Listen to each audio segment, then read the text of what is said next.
Well, all right, kiddos, it's time to sharpen up those edges and grease up your chains.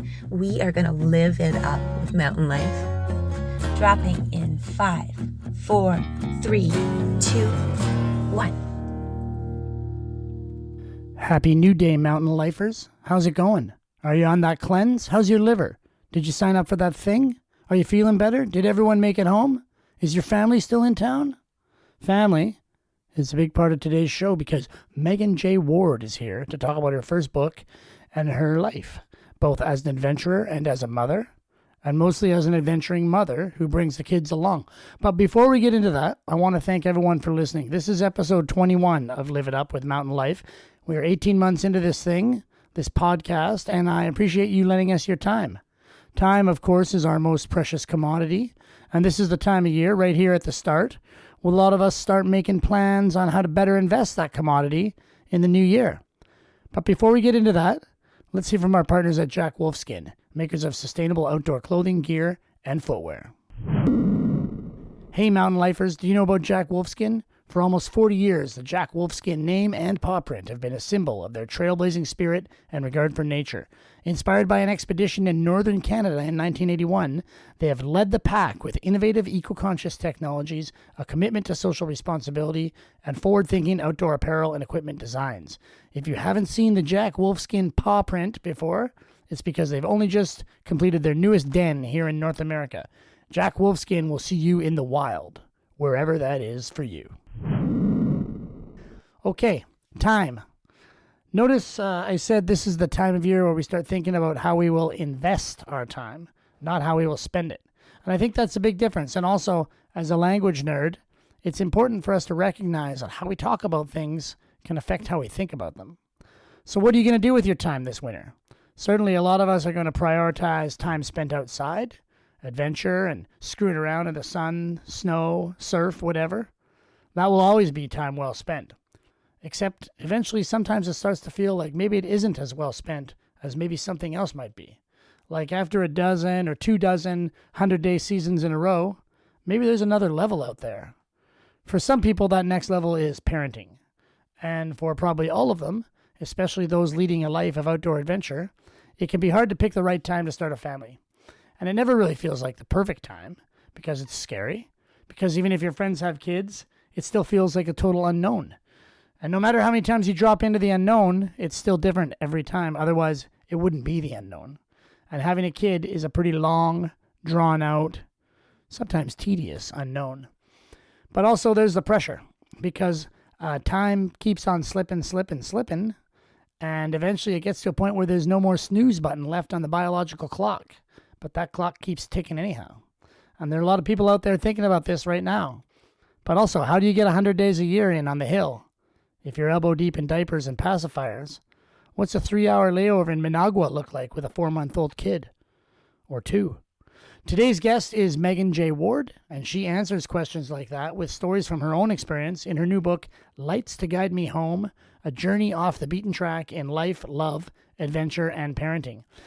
The book follows Meghan's inherent pull towards the mountains and the wild as a young woman, and then goes into how she and her husband, renowned mountain landscape photographer Paul Zizka, kept the good times, the travel, and the adventure rolling even after they had not 1, but 2 kids. Spoiler alert, it wasn't always good times. I caught up with Meghan just before the end of 2022 via Zoom from her home in Banff.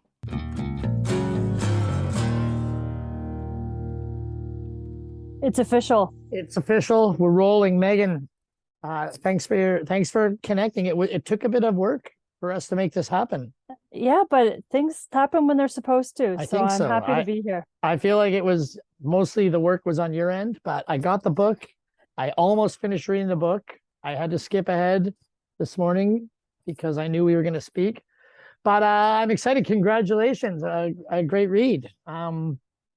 I wonder, what did you learn about yourself writing down this? It's kind of a life story up to this point.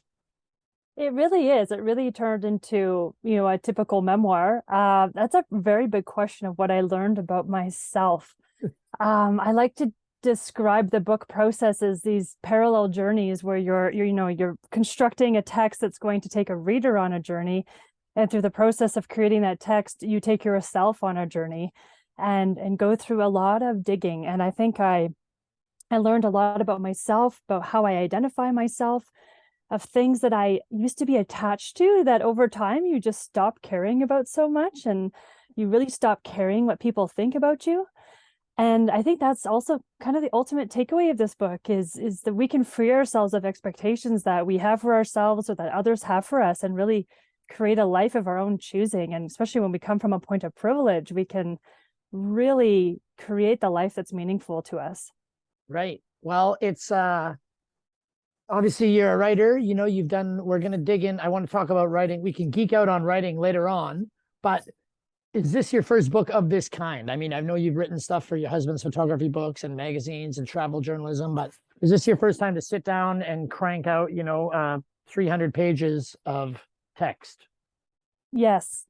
Yes, it is. It's the first kind of full-length manuscript of this style and this size, for sure. Yeah, and I mean, a lot of the book, we'll call it half of the book.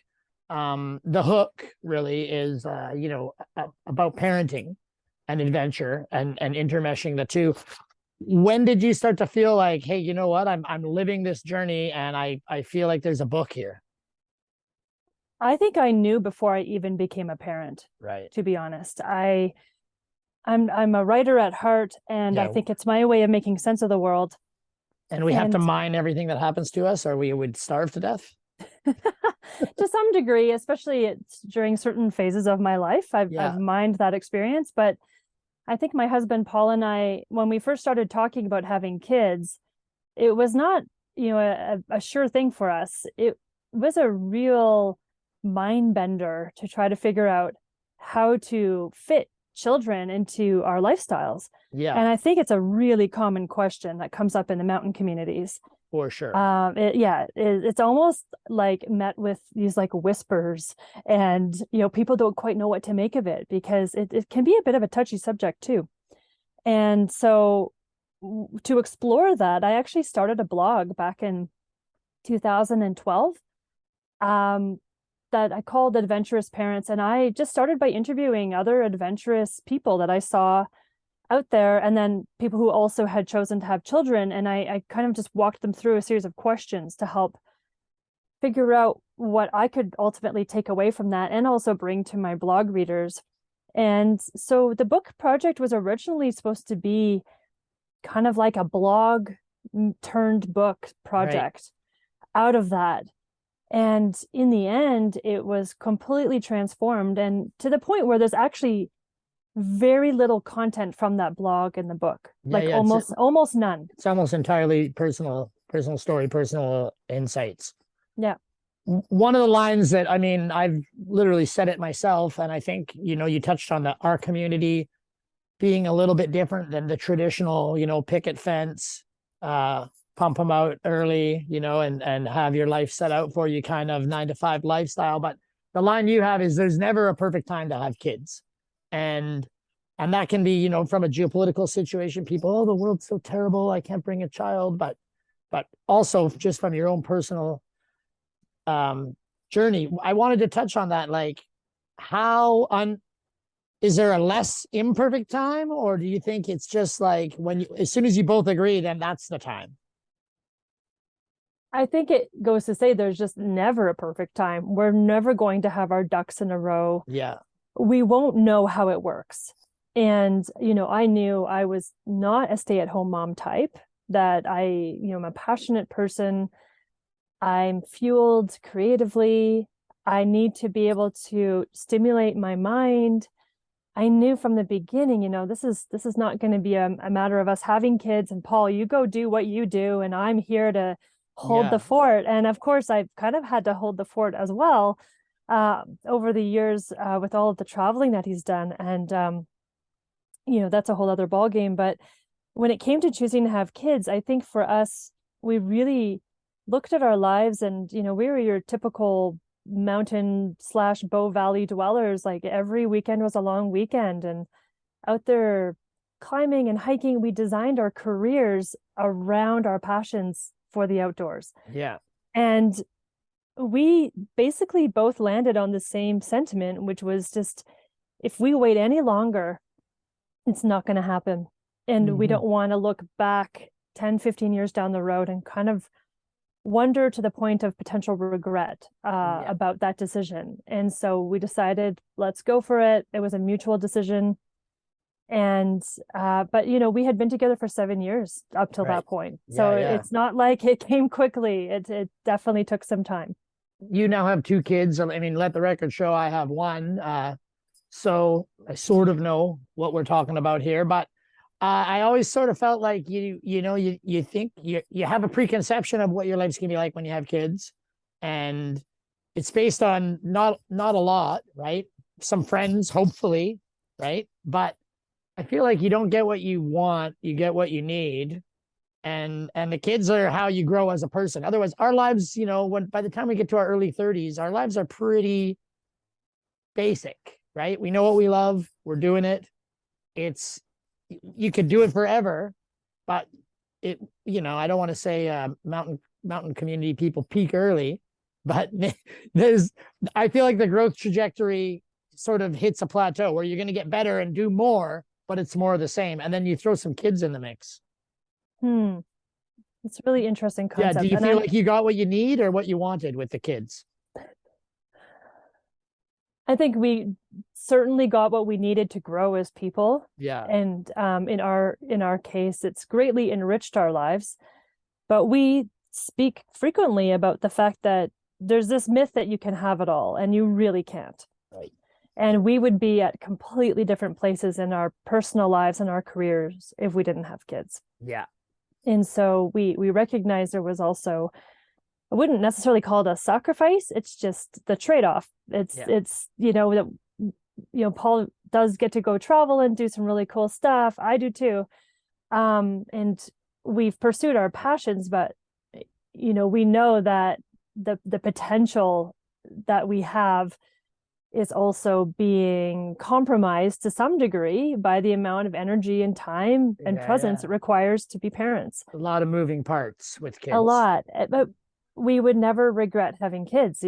I've had my moments of course. What the heck am I doing? What did I get myself into? Over the years, I've learned a lot about paring things down and simplifying my life, because I was recognizing I was living too hard in too many directions, especially as a mother. So yeah, I'm not sure if we would have plateaued, but having kids in the mix has brought just a whole other dimension to our lives. And especially when we've been able to pursue some of our adventures and travels with our kids, it's dramatically different. And we're really seeing the world so differently because we're traveling with them. Well, I mean, that's the really inspirational part of the book, is the fact that obviously your lives changed, but your passions, didn't, and the kids came along. And, that's full of challenges. Even just living with kids is full of challenges, let alone dragging them around the world. Do you ever find that, I always feel like there's these friends of mine that had kids after I did, they show up 2-4 months in, absolutely frazzled. And they say, why didn't you tell me it was such a gong show? And they almost look at you like you didn't warn me. And now it's because you suffered and you want everyone else to suffer. And they almost seem a little bit angry. And then, I wonder, do we do that? Do we want everyone to suffer, or do we just kind of wash that part over? Or, right. Or is it like a rite of passage as a parent, that you where just you're have like, to oh, figure it out? just let's see how they deal with it. But I don't know. It didn't feel so calculated to me. I just, you don't want to tell people when they're about to have a kid, like, oh man, it's going to be the worst. Like, because it isn't all the worst. But I guess they get caught in those times. I think I see where you're going with this. I get that a lot. Like, why didn't you warn me? I get that a lot. I don't, but also I think I've been a pretty transparent person from the beginning, and especially hosting this blog for almost 10 years. How old was your daughter when you had that blog? Like fresh born? Oh, she wasn't even born yet when I started it. It was part of the exploration process. The blog originally started as something that explored the transition to parenthood. And then once I was a few years in, I kind of realized, well, I've made the transition, now what? Yeah. And I also stopped writing about my kids so much because I'm very aware of the kind of social record that that creates for them. And also writing the memoir, I intentionally cut it off at a certain age Right. where I felt comfortable telling these stories from the past and also simultaneously identifying where my kids are now, and the person that they've become, Yeah. to make sure that obviously these things are an evolution. But And I feel that I really wanted to be transparent in this book about the real struggles that we do face behind closed doors yeah. when it comes to balancing our marriage, the parenting aspect, our passion, and all the things that are meaningful about life. They don't come easily. Yeah, yeah. Well, I think that a lot of those gritty parts are in there, the less romantic parts of traveling with kids. Were there, as you're putting this together, were there any chapters or sections or pages or ideas that ended up, on the floor because one day your daughters are going to read this book and you don't like, I can't say this, even though it's a great story, but I don't want to put that out there for them to find and misinterpret my feelings or whatever. That's a really interesting question. And to be honest, I don't think I left all that much out because through the writing and editing process, I got the text to where I felt comfortable with what I was putting out there, keeping in mind the weight that that carried for my family as well. I was really intentional about every single word. Right. And I don't feel like there's anything in there that should even really embarrass my kids, especially when they're older, looking back on maybe what they were like as a toddler. Like Yeah, yeah. those things really shouldn't matter. But I do recognize that as kids get older, those things start to stick more. Mhm. But there were some moments I feel that I could have gone even deeper with just how much of a struggle it was. But I think I was able to articulate it in these kind of vignettes to give the reader, there's this one story of when my daughter sits down in the middle of the road in Banff and won't get back up. I kind of chose these moments to illustrate, like, this is how it can get, Mm-hmm. without having to say it was like this a lot. Well, I mean, you talk about your own childhood in the book, growing up in Ontario, playing around in what wilderness you had available to yourself, but you didn't come from a super adventurous family. No, I really didn't. A couple sisters, or how many siblings? Yeah, I have two older sisters, so we're all 2 years apart. I'm the Right. youngest. So you were still probably a good little gang. They could drag you around and get you to do stuff. Yeah. Yeah, we did spend a lot of time out in the backwoods together. I was really fortunate. I grew up in suburban Ottawa in Canada, but behind my parents' house is still this preserved wetland space. It's a green space, and it's it's protected. And so it's just full of trails and all these little nooks and crannies. And so it's still there. And, as far as I know, it'll never be developed. And, And and so it's pretty how cool. how young were you? Do you remember when it would just be you kids out there alone, like for the day? The classic, oh, Yeah. 70s, 80s kids, they would just leave and maybe drink out of a hose and come like, were you 6 years I old running around feral or? I feel so fortunate to have been raised in the 80s and 90s. There was such a thing as unstructured, unsupervised outdoor play, and Yeah. the gang kind of just protected itself. And it was us and a gaggle of neighborhood kids that would just go, into the trails behind my parents' place, and we would find little frozen ponds in the forest and bring our skates and go skating in the woods. And I was probably 6 or 7 when I was out there alone with my older siblings and their friends. And, Yeah. the woods were so familiar to us as well. Yeah, no, and I mean I'm a little bit older than you, but it was similar, right? Like you walk up the lake, you skate the one direction, whatever. Your kids have been all over the world. Do you feel like you live in a fairly, wildernessy part of the country? I don't know if you have a protected reserve right out in the backyard or not, but do you feel like they're missing out, or if not them, then certainly this generation? I really do. So I live right in Banff. national park, well, right in the town of Banff. Yeah. We live on the side of Sulphur Mountain, so behind our house is another Right. forest. So the kids can roam. They can roam. While they're quite young, there are reports of bears and cougars back there, coyotes, like Yeah. those are things that we have to contend with. Whereas, it'll sound so bad, but in the woods behind my place, it was more like creepy men that might approach us, and so that was a concern at some point in the green space, Right. behind my parents' Yeah, house. no packs of wolves in rural Ottawa. No, exactly. So it was, I think, as my kids get older though and can become more mindful, they're very mindful of wildlife, more than I ever was as a kid. But I'm not ready to put bear spray in my 9-year-old's hand yet and say you can go walk to your friend's house through the woods. Yeah. But I do feel like they're missing out on that. But like I feel like all the kids are. I mean, unless you're growing up on a homestead, I'm not sure who's getting that same experience that we had. But we try to still encourage just an incredible amount of time outside. And my kids, especially my eldest, they're so comfortable in the outdoors. And, I just see the way when we go camping, they're just like right in there. They know what to do. They're comfortable. Yeah. And I really don't take that for granted. Yeah. Yeah. And I mean, life skills for a kid to know how to light a fire and clean a fish or whatever. As in your own youth, you talk about, which again is one of those sort of universal things for our generation, of National Geographic magazine is sort of the window to the world back then. You could read an encyclopedia, but the pictures sucked. And there was a couple channels, but to have these yellow magazines with the locations on the spine, I mean, obviously the kids have so much more access now, but talk about those early days for you, just peeling through those books and must have planted some sort of seed for this life that you live now.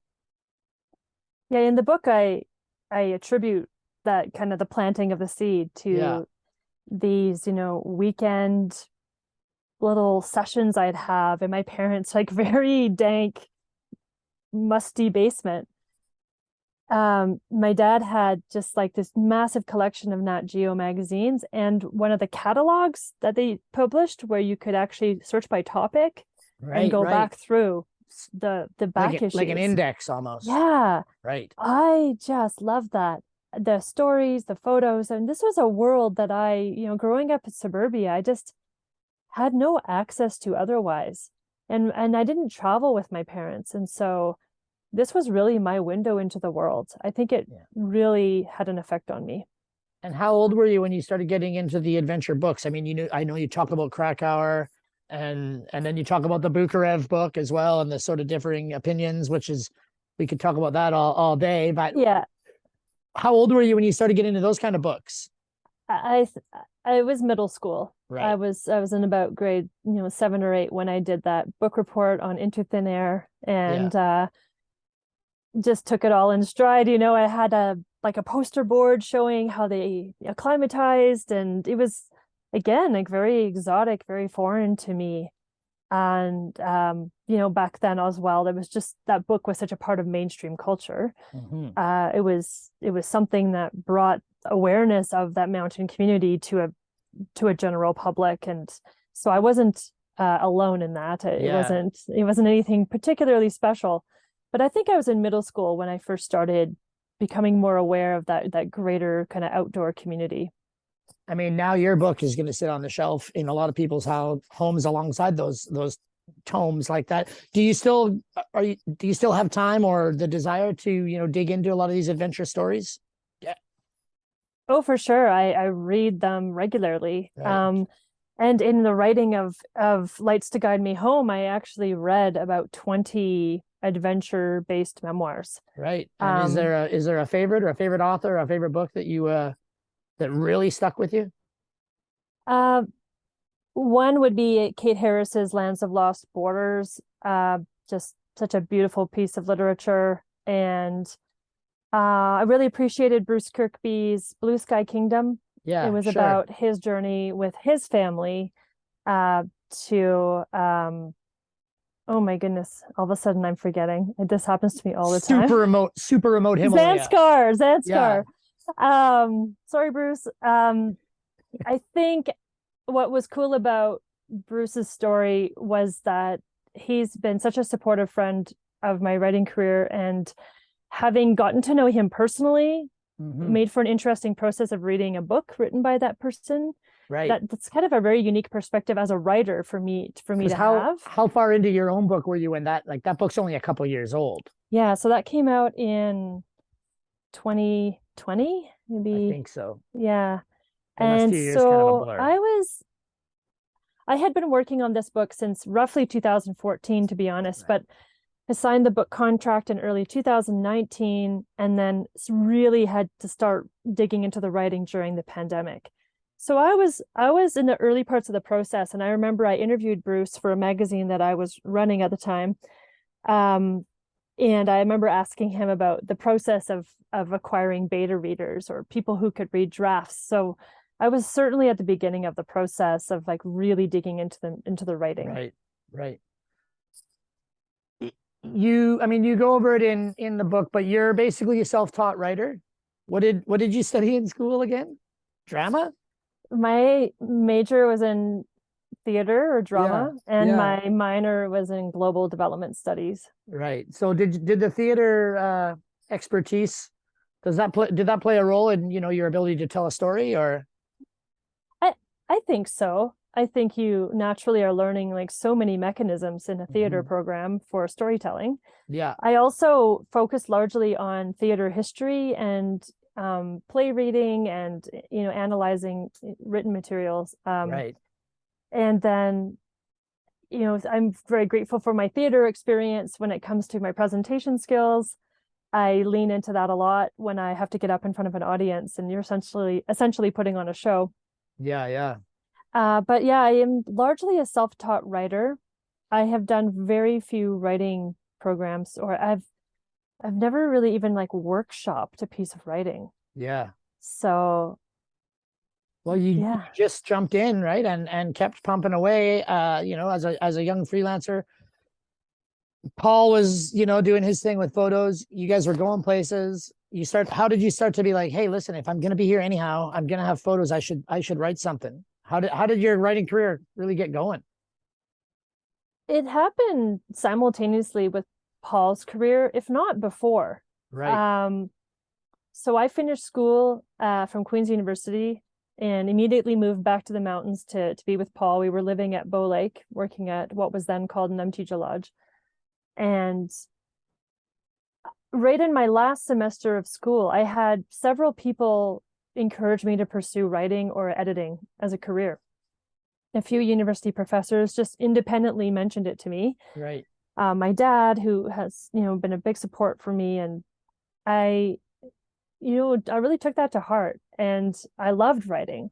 And so I pitched a few stories that summer while I was working at the lodge to some Bow Valley papers, into like the Alpine Club of Canada Gazette. Yeah. Started writing for free, essentially.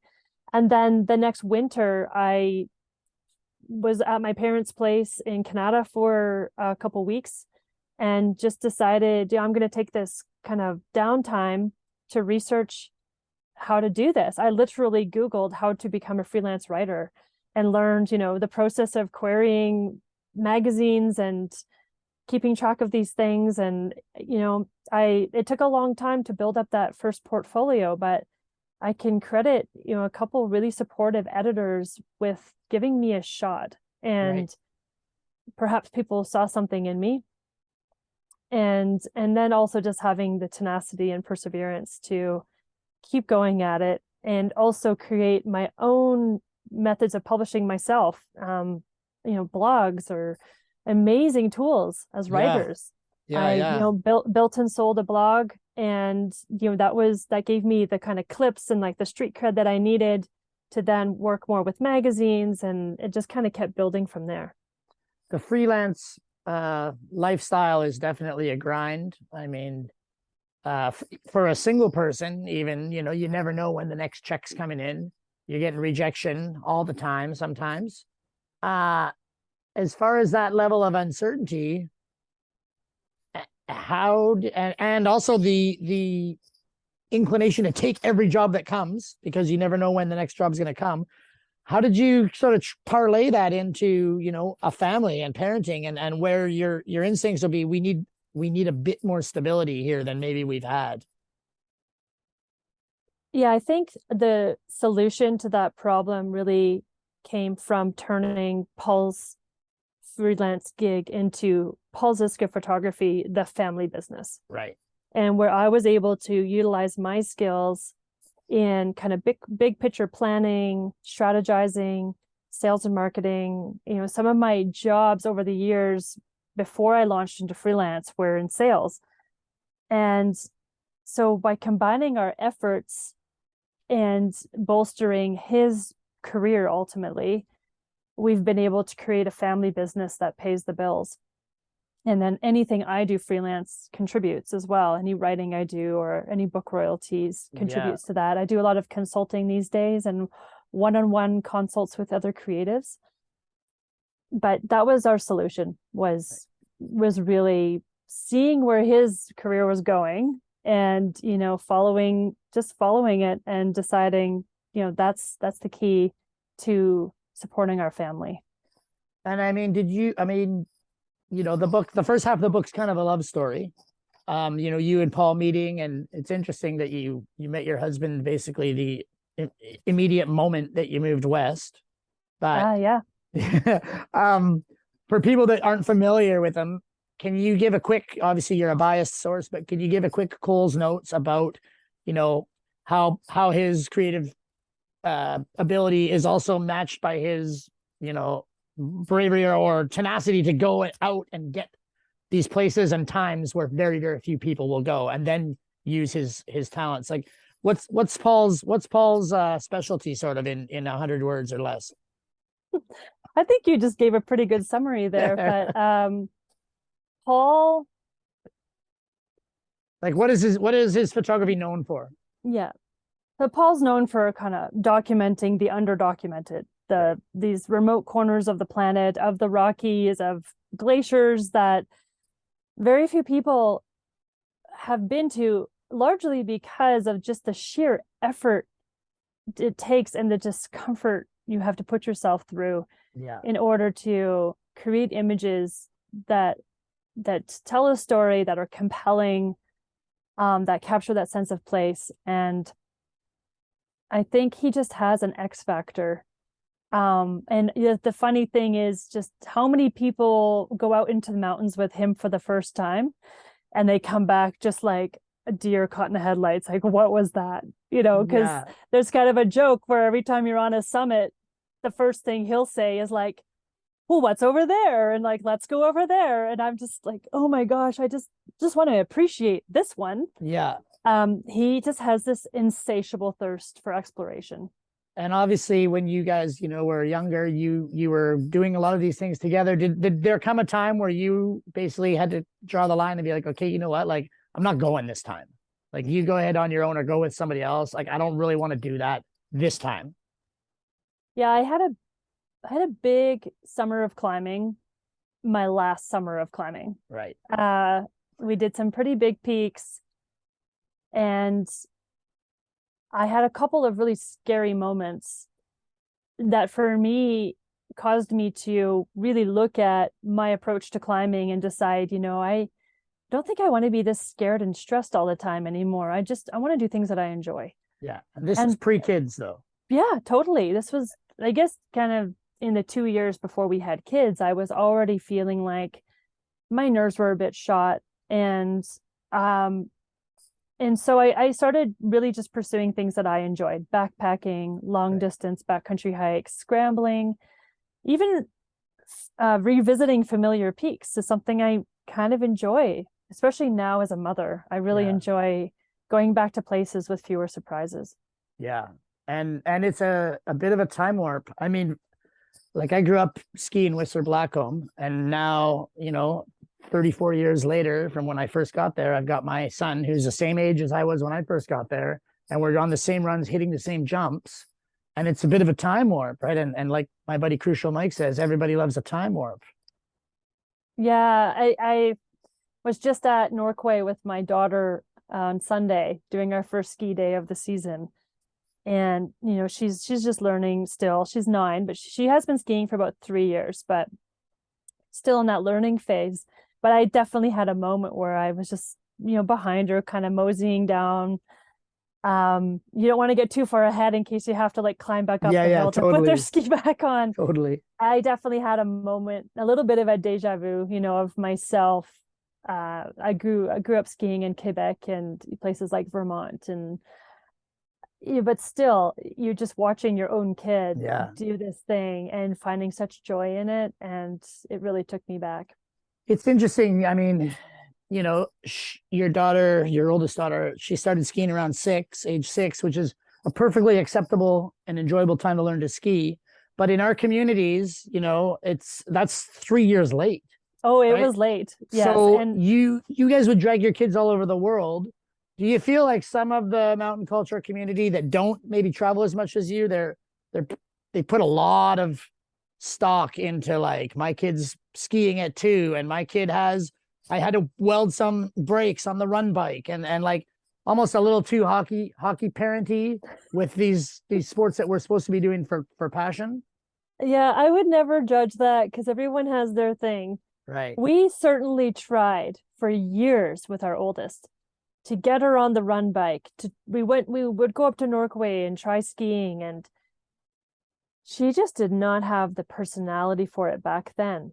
Right. But then once she turned 5 or 6, we turned a massive corner, and all of a sudden all that angst turned into enthusiasm. Mm-hmm. And then we also learned, the tough lessons of like, it's really hard to teach kids yourself. So we signed her up for 8 private lessons that year, and that made all the difference. Yeah, genius. And so I do think there is a bit of pressure in mountain communities to get kids, ripping really young. And I really want to encourage people to just make that decision for themselves. Not all kids are the same. Yeah. And, we had one that was incredibly spirited and very strong-willed. It did not matter how much bribing or coaxing or anything. If she didn't want to do it, we weren't doing it. And we had to really learn how to work with that personality. Mm-hmm. And over the years, when we changed the way that we traveled, for instance, because we made some mistakes, early on, which I write about in the book. Yeah. Once we changed the way we traveled and we learned that she needed a bit more time to adapt, we saw how much she loved it. She thrived. She was the one wanting to be out there exploring. So I think it kind of, everyone has their thing that they want to start them young with. But it is important, kind of you were talking before, of what we expect going into parenting versus what it's actually like. Yeah. And I think just to keep those expectations in check about, especially what you can do with young kids. You mentioned every kid being different, but even within a family, your second kid, and you hear this a lot, like the first 2 kids are going to be opposite personalities when they're really young. And I've sort of got to that part in the book, but is that how it played out for you guys, where the second kid was easier to travel with? Yep, she was easier from the beginning. Much more easygoing. So we were able to start camping early. We did our first backcountry camping trip when she was 2 months old. And then she, let me think, she was in, more of a holiday type trip in Hawaii that same year that she was born. And then in the next year, when she was 9 months old, we went to Easter Island off the coast of Chile. And later that year to Ireland and Malta. And so, we trucked that kid around. And did having the new baby, was that part of what helped your older daughter sort of turn the corner a bit, do you think? Or did it still take a few years? Yeah, they're 5 years apart. So I think the timing is right, but I'm not sure if one had to do with the other. I've never considered that maybe the little sister kind of helped her grow up or kind of harness those emotions more, but that's an interesting thought. I want to jump back just a little bit to your writing career. I know you've done a lot of tourism board stuff, travel journalism, blogging. You published your own magazine and edited a magazine for a while, corporate stuff. these days, or in up until the last few years, the struggle for writers like us would be, the line between advertorial and actual story. Did you struggle with that, or is it, how did you navigate that, where the idea of selling out versus, I'm hungry and I need to pay rent? Right. I feel fortunate that Paul and I have such a strong partnership, that I've had to take on very little work I didn't want to do. Yeah. And so I, certainly wrote my share of advertorial type content when I was running my own magazine, because we had partnership relationships with our advertisers. But that was, a means to an end, and it was my pleasure to do those pieces. And I feel like you can find a way to navigate it where it's not too bad. Yeah, I feel like it'd be hard to find a piece or a project that I took on that I didn't want to do. Yeah. And Or that you're embarrassed about now. Yeah, I mean, I think there's things I would be embarrassed about, just because we all grow so much early writing style and technique. Yeah, like when you redo the website, you're dropping certain portfolio pieces off the bottom, but there's some stuff I wrote I did an internship with Alpinist magazine back in 2010, which was really one of my tickets to growing my freelance career and expanding my network and connections. And it was such an incredible experience working with them. And there are some pieces I wrote back then I'm still super proud of. Yeah. Yeah. It's been such an interesting last decade, 12 years of just being able to self-publish stuff digitally, right? Like in the old days, you needed to know HTML to make anything. And it's been such a technological revolution for writers. It's also been a technological revolution for people going to places, taking selfies, and getting a free ticket. Do you ever, as your career as a travel journalist, do you ever be like, oh, am I dipping my toes into the influencer pool here? Or you get somewhere and you go, these goddamn influencers have already ruined it and we just got here. Is that a battle for you now? Oh man, the influencer conversation. Yeah, it's one that transpires. It takes place in our house like almost on a weekly basis, because Paul's got Instagram following of almost 500,000, right? It's like arguably you are an influencer no matter what. We've certainly been able to play that card to our advantage. Yeah. When we were in Polynesia with Maya when she was a baby, I was working on pieces for Women's Adventure magazine, and so we it didn't pay for our trip, but nothing like that. But we got cheaper accommodations, we had a car rental provided, we got to stay in a 4-star hotel. Like there's certainly perks.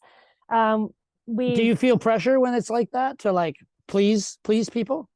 Yeah, that's the trade-off is, we did a gig, both Paul and I together, for Hawaii tourism back in 2016 maybe, and that's in the book.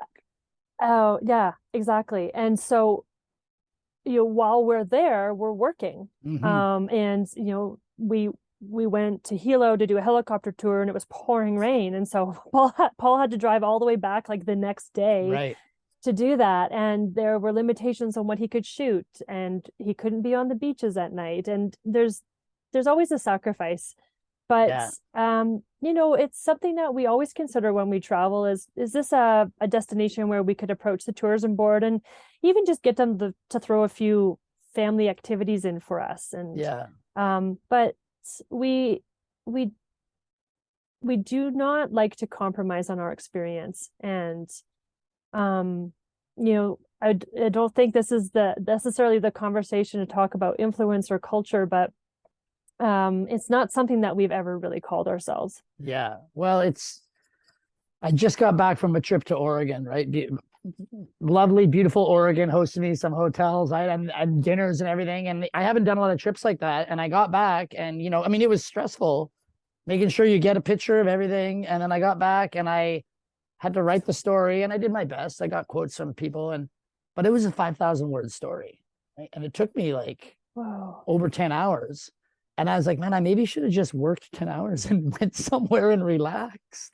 And then I thought about an influencer who could just do 15 photos and 26 hashtags, and their trip would have been a lot more relaxing. Yeah. There's certainly some appeal in that. Yeah, so I don't know. I Yeah. don't. We also have the famous log at Joffrey Lake where you go up there, this beautiful hike that's Right. been there forever, and there's 100 people waiting to get a picture at the end of the log, right? Like it's kind of been ruined by influence. I don't want to say just influencers, but influence has sort of blown that spot right off the Yeah. face of the earth. Well, and I think that's the power of Paul's work is he's No one's getting always that shot. finding these places that nobody goes to. Yeah. And it kind of got to the point where, of course, if we mentioned locations on our feeds, then some people would get really upset.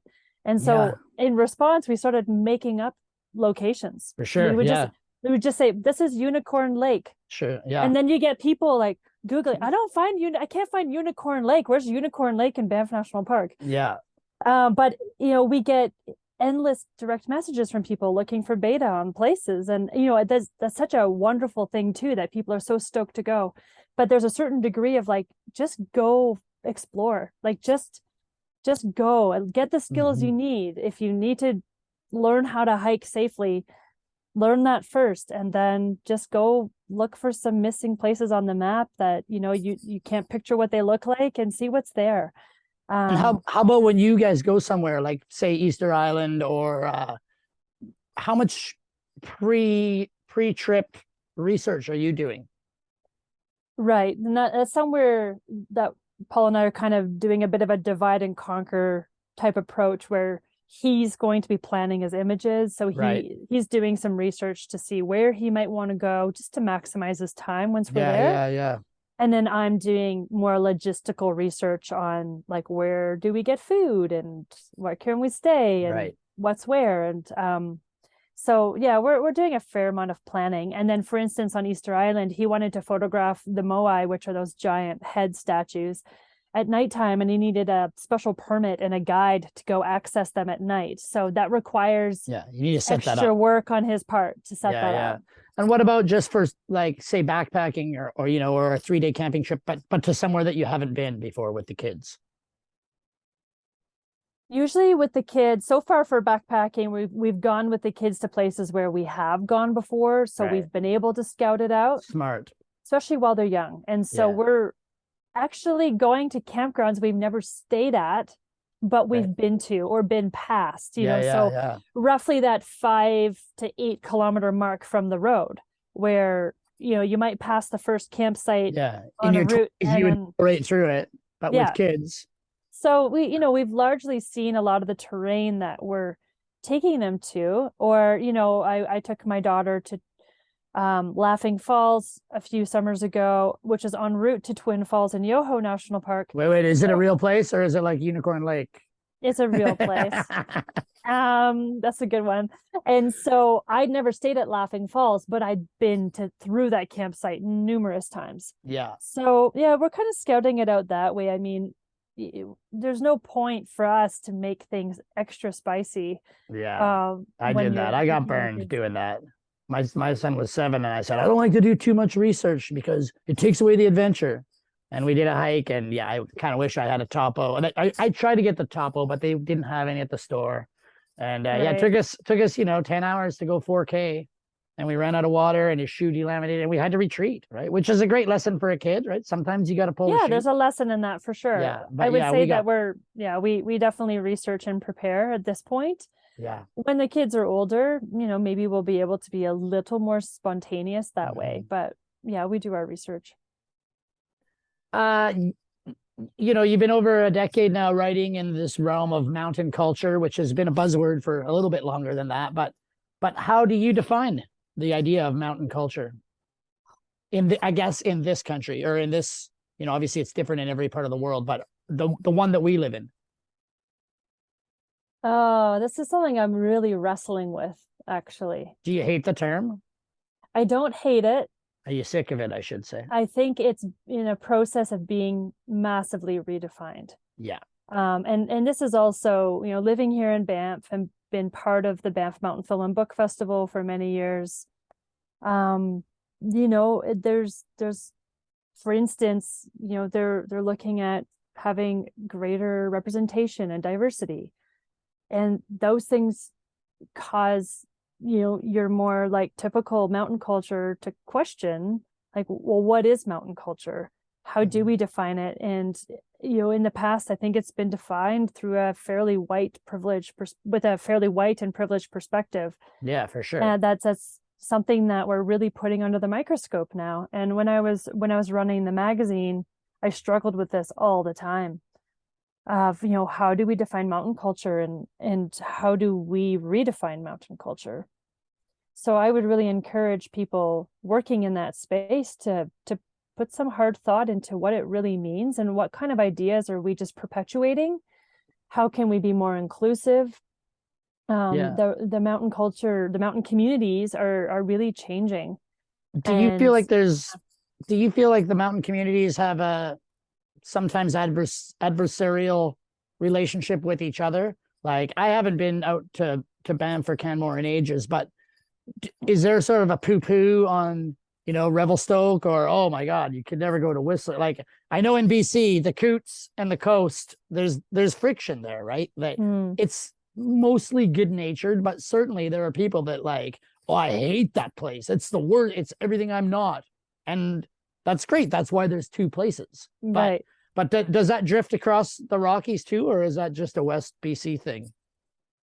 I think I don't get that sense as much here, so that might just be my own personal story. But I think that's what's so great about mountain communities is how each one has something slightly different. And there's a little bit of that friction between Banff and Canmore. I think that they're very different. Right. And anyone who thinks that they're similar, I don't think is really embedded in the communities here.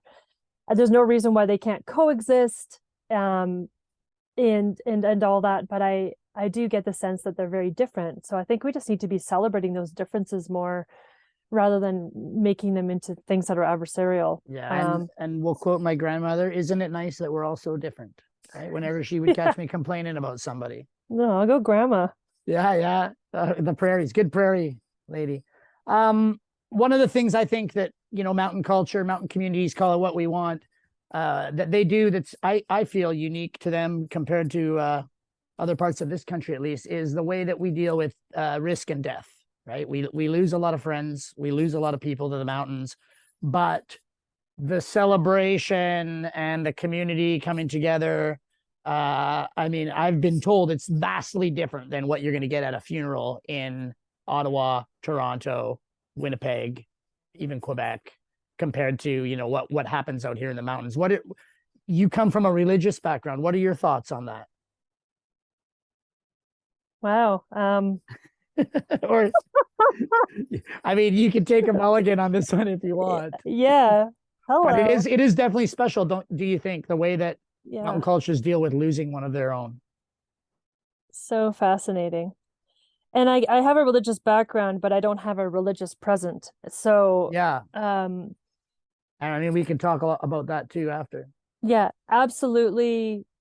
There's something very unique that transpires in the mountain communities when we lose one of our own. And often they are young, and it is considered a tragedy in a lot of ways, because these things are tragic. But when someone's pursuing a high risk activity, sometimes I have a hard time calling it a tragedy. Because it's a numbers game. They're stepping into that knowing what's at stake. Yeah. And so, I mean, these are the kinds of experiences I think that bond mountain people. We're dancing that fine line. And again, it goes back to privilege. I mean, talk about privilege. Yeah. People are intentionally putting themselves in harm's way sometimes, and it's their passion, and it's amazing, and it definitely proves what humans are capable of. But yeah, I know that I've had conversations about this over the years with other people in the mountain community, coming kind of from all different walks of life, and with different risk tolerances and all of this. It always causes me to question too, I've been to certain memorials for some people, and they're massive, a lot of people come out. It's all about how well known you were, and maybe what you had accomplished leading up to that point, and obviously how long you'd been in the mountain community for. And I'm not sure. I think that you would get obviously like a big response, say in Eastern Canada when there was something tragic that happened, but out here I think it's just such a part of us that so many people have lost people in the mountains. Yeah, I don't know. I think about this all the time. Maybe it's because I'm getting old, but we lose somebody in the mountains, and a lot of people's default way of healing is to right away go back out into the mountains and basically put yourself into the exact same, situation-ish. Obviously not the exact same, but you're in the mountains, you're in whatever terrain, and soak that in as a way of celebrating this person who was just taken in a similar fashion. And then as a parent, that really changed my perspective on all that. I mean, I never wore a helmet skiing as a kid, right? But as soon as I had a kid, oh yeah, I'll take it. I mean, helmets stopped looking so stupid as well. Ski helmets were really quite bad in the 90s. And bike helmets too. For the bike helmets are still really bad. But as soon as I got a decent looking helmet and a kid and a reason to protect my head, that was just a one part of how the relationship with risk changed. What did you were already kind of reining it in before you had the kids, but there's a section in the book where you won't go down a ladder with your daughter on your back because you just didn't feel like this isn't going to be worth it. We can take turns. Yeah, and in that particular case, it wasn't just my life, it was her life. Mm-hmm. And so and I didn't feel like I was doing something all that dangerous. It was a ladder. The likelihood of me falling, unless I guess completely fell apart. We should maybe give a little bit of context. It was like a ladder down to a hidden beach kind of thing. It had 27 rungs, and it was weathered and it was slippery. Right. But if you take your time, you're okay. But it was completely vertical, so it was quite the way down. And your backpack's alive and it can move. Yeah. So I've got my daughter in a soft carrier on my back, and I stop and I'm like, Paul, like, I think we should maybe not take her down there. Like, I don't feel good about this. And I'm not actually quite sure what was running through his head, but, largely he was on the same page. And so he went first. And when he came back up, we switched her to his back, and then I went down. This is a very different question than, how people mourn in the Rockies or the mountains versus, other communities. How they mourn and how they carry on, right? Like, oh, totally. And I think I do think about it a lot.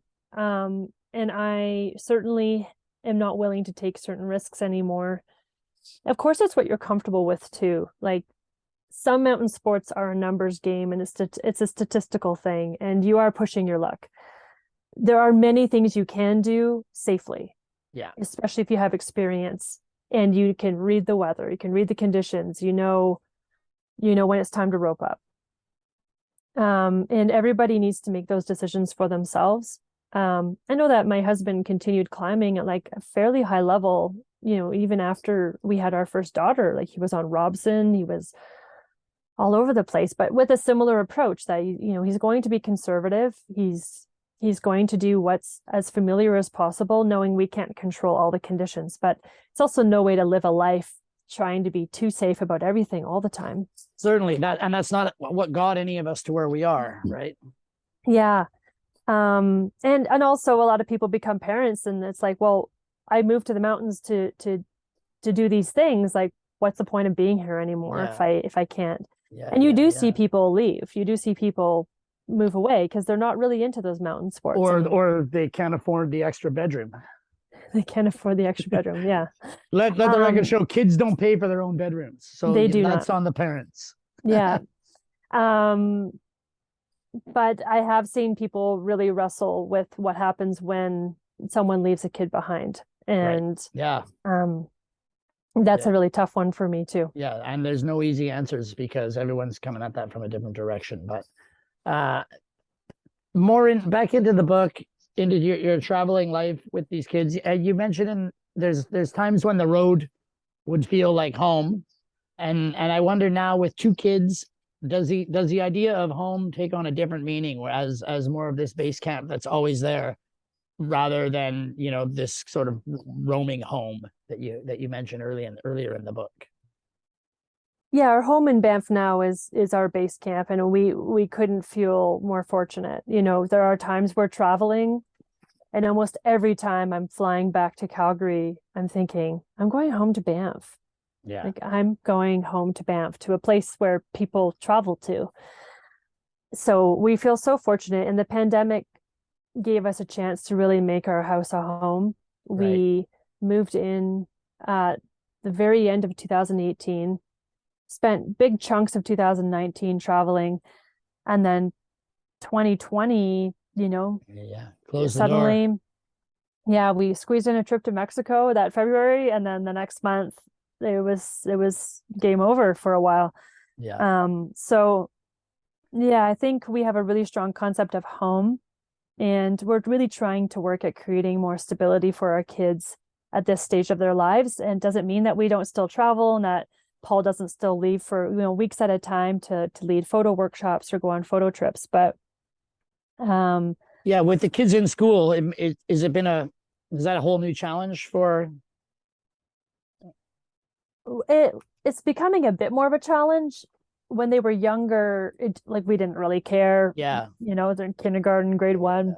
We'll like pull them out of school, and teachers were like, all of December is pajama day and learning to play anyhow, so you might as well. Oh yeah, they're like watching movies, so Yeah. like might as well be gone. Totally. And we were fortunate in Alberta, or in our school board, we have a 2-week April break. So last year we took the kids on a 3-week road trip through the Balkans. So our daughter only missed a week of school. A week here, a week there. Is that sort of, have you reached a point now where you're going to only go for like, what's the longest you want to be away from home now? Right now, we're looking at working with those school breaks, right, when we can, but you know, we still humor the idea of leaving for a school year. Yeah. If we could ever afford it, you know, to just go live somewhere else, you know, maybe pick 2 or 3 different countries and set up for a few months at a time, and just really experience that kind of life with our kids while they're young. And just, our travel gives us such a unique family bonding experience. And sometimes I wonder if it's like, well, why can't we do this when we're home? You know, like, we could be more present and spend more time together. And I'm like, well, we do that already. Yeah. But when we're traveling, we're with each other 24/7, and we're facing challenges together. And like, our last trip, we had some considerable wrenches thrown our way sometimes, and kids are sitting in the back of the car wondering, like, why are we driving back to Montenegro? Why aren't we going here? Where's your passport? You know, it's like we've had to face some stuff together where they're just have to learn how to take it in stride, and it's teaching them huge life lessons and simultaneously giving our family a chance to bond. So we do look forward to some longer stints where we're still paying for part of the pandemic, where Paul had trips that were postponed for many years. Sure. So we're playing catch up until partway through next year.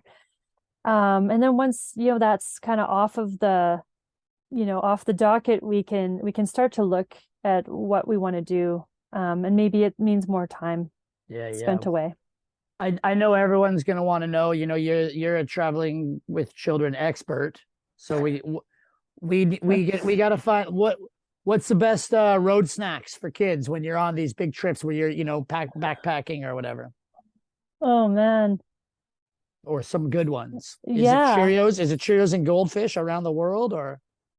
I bring a lot of snacks from home that they like. So it's pretty funny. Like, a good chunk of our suitcase is like Ziploc bags just full of snacks that they love. Fruit gummies. You can get kids to do anything for gummies. Yeah, totally. Like, literally anything. Climb these 1,000 steps up to this tower.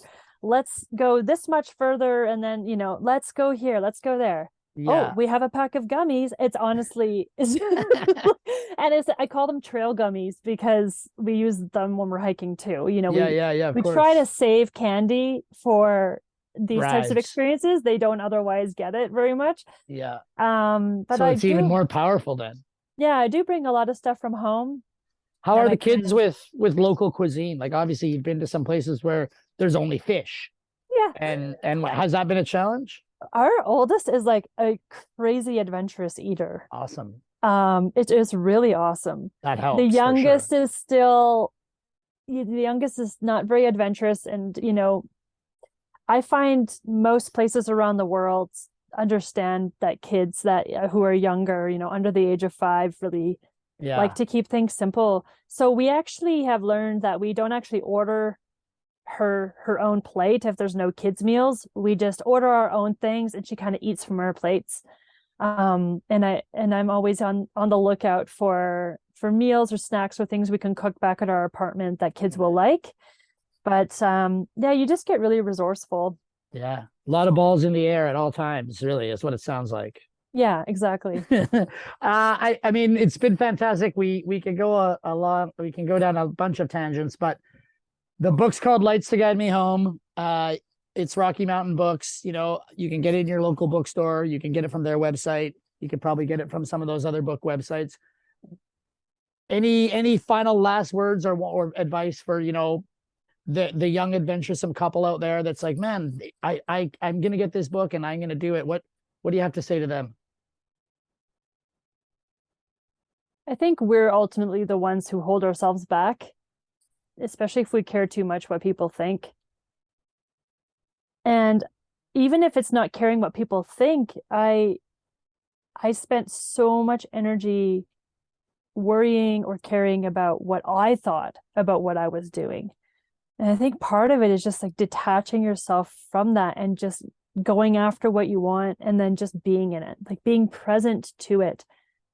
We can plan all these amazing adventures and not actually be there for them.